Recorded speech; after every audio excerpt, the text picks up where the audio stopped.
President Trump is doubling down on his denial, saying once again it's not his signature on an apparent birthday letter to Jeffrey Epstein from 2003.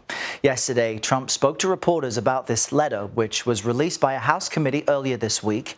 When asked if he signed the note, President Trump called the whole thing nonsense and claimed the controversy was being used as a distraction.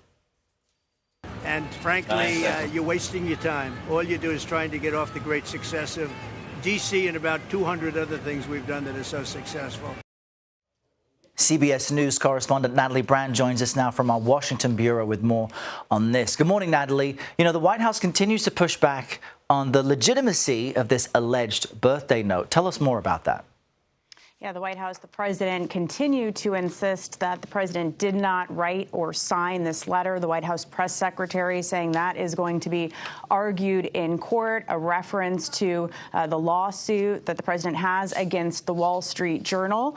Now, asked, though, if he will meet the victims, that's another question that came up last night and earlier in the day. The president said that no one has suggested it. He hasn't really thought about it, but that he doesn't like the situation of anyone being abused or hurt. Now, recall when a group of victims were last week on Capitol Hill, one of them suggested that they do meet with President Trump in light of his references to the Epstein situation as a Democrat hoax.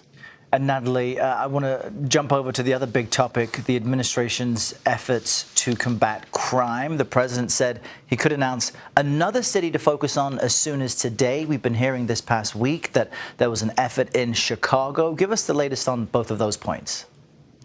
Yeah, the president, in his comments last night to reporters outside dinner, teased that he could announce as early as today another city that they're working on, that they're focused on, where the governor of a certain state would love to have them. Now, previously, he's talked about Louisiana, which has a Republican governor, Jeff Landry, and, you know, wanting to potentially send National Guard troops to New Orleans. So we'll have to wait and see whether that is the announcement. He also continues to say that Democratic governors should be calling him for help, something that they haven't done. And this comes as Illinois and Chicago continue to push back and speak out against the president's anti-crime initiative and also the increased immigration enforcement that did get underway this week in Chicago, Operation Midway Blitz. Now, we spoke to the administration's border czar yesterday at the White House. He couldn't give us exact numbers or details about their efforts so far, but he did confirm that resources have been